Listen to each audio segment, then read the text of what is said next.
রামনবমীর পর এবার রথযাত্রা। দীঘায় জগন্নাথ মন্দির উদ্বোধন হওয়ার পরেই দীঘা ভার্সেস পুরী কাজিয়া বাংলার রাজনীতিতে অন্য মাত্রা নিয়েছে।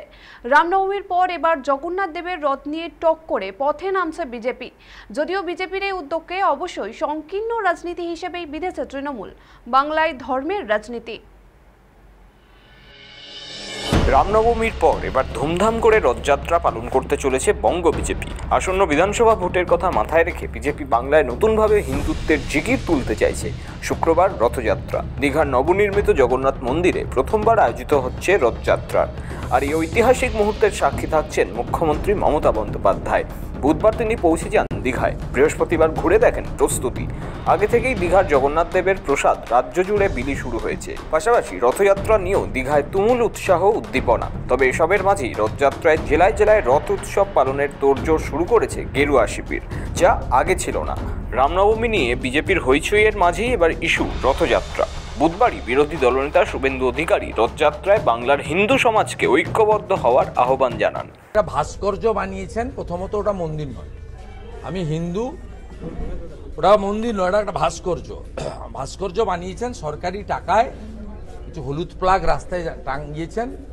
আরে হিন্দু হতে গেলে গেরুয়া ফ্ল্যাগ টাঙাতে হবে, গেরুয়া বিজেপির নয়, গেরুয়া হিন্দুদের।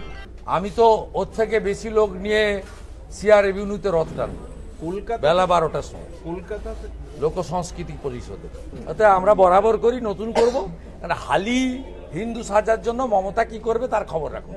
রথযাত্রার প্রস্তুতি শুরু করার নির্দেশ জেলায় জেলায় পৌঁছে গিয়েছে রাজ্য বিজেপি দফতর থেকেও। গত 30 এপ্রিল দীঘায় জগন্নাথ ধামের উদ্বোধন করেন মুখ্যমন্ত্রী মমতা বন্দ্যোপাধ্যায়। সেখানে নিয়মিত দর্শনার্থীদের উপচে পড়া ভিড় নজর এড়ায়নি বঙ্গ বিজেপির নেতাদের।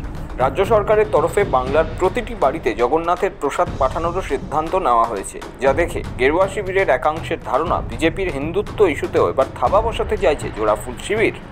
পরিস্থিতি মোকাবিলায় তাই রাজ্য জুড়ে ধুমধাম করে রথযাত্রা কর্মসূচি পালনের কৌশল নিয়েছে পদ্ম শিবির। আর আরও এক ধাপ এগিয়ে বুধবার শুভেন্দু অধিকারী ঘোষণাও করে দিয়েছেন দীঘার পাল্টা পুরীর জগন্নাথ দেবের প্রসাদ রথের দিন থেকে রাজ্যে বিলি করা হবে। কিচ্ছু হবে না, 16টা সিটি হারবেন। উনি 21 সালে পাড়ায় পাড়ায় ঘুরেছেন, সব পাড়াতেই হেরেছেন, অনেক পাড়াতে শেষ মুহূর্তে আমি বেরিয়ে গেছে। আর 24-এ গিয়ে সব জায়গায় ঘেঁটেছেন, তারপরেও অধিকারী মুক্ত করতে গেছিলেন, পিসি মুক্ত হয়ে গেছে। বেলা 12টার সময় কলকাতা, 3টের সময় পুরী থেকে মহাপ্রসাদ আসছে, আমাদের গৌরাঙ্গ মহাপ্রভুর মন্দির তমলুক, ওখান থেকে বিতরণ শুরু হবে। 5 দিন ধরে পুরীর মহাপ্রসাদ হবে, গজা পেড়া না, আব্দুল চাচার হালাল মিষ্টি না। আর বিকেল 4টার সময় ইস্কন মেছেদার রথযাত্রা, 1 লক্ষ লোক নিয়ে। তবে শুধু শুভেন্দুই যে হিন্দুত্বের জিগির তুলে উস্কে দিচ্ছেন তা নয়, পিছিয়ে নেই সুকান্ত মজুমদাররাও। মমতা বন্দ্যোপাধ্যায় তো নিজেই রাজনীতি রথে নেমে গেছেন, এখন হিন্দু সাজার চেষ্টা করছেন। আরে হিন্দু সেজে আপনি কাথির জগন্নাথ মন্দির, দীঘার জগন্নাথ মন্দির নিয়ে আপনি যা করছেন সব তো বুঝলাম, ভালো। কিন্তু আমার প্রশ্নটা হচ্ছে, বেলডাঙ্গার মন্দির, কার্তিক লড়াইয়ের মন্দির বা প্যান্ডাল যাই বলুন না কেন, বা মুর্শিদাবাদের শমশেরগঞ্জের যে মন্দিরগুলো ভাঙা হলো তার কি হবে? আপনি আগামী দিনে যে মন্দির ভাঙা হবে না তার জন্য কি ব্যবস্থা করেছেন? মহেশতলাতে তুলসী গাছ উপরে ফেলে দেওয়া হলো, তা আগামী দিনে হবে না তার জন্য আপনার প্ল্যানিং কি? আমি হিন্দু হিসেবে, গর্বিত হিন্দু হিসেবে, আমি যেখানেই থাকবো রথের দড়িতে টান মারবো। আমি নিজের এলাকায় থাকলে পরে নিজের এলাকায় রথের দড়িতে টান দিই। শতাধিক রথযাত্রা উদযাপন কমিটির সঙ্গে কথাবার্তা বলেছেন শুভেন্দু এবং রাজ্য বিজেপির নেতারা। বিজেপি মনোভাবাপন্ন বহু সামাজিক সংগঠনও রথযাত্রা উপলক্ষে পথে নামবে।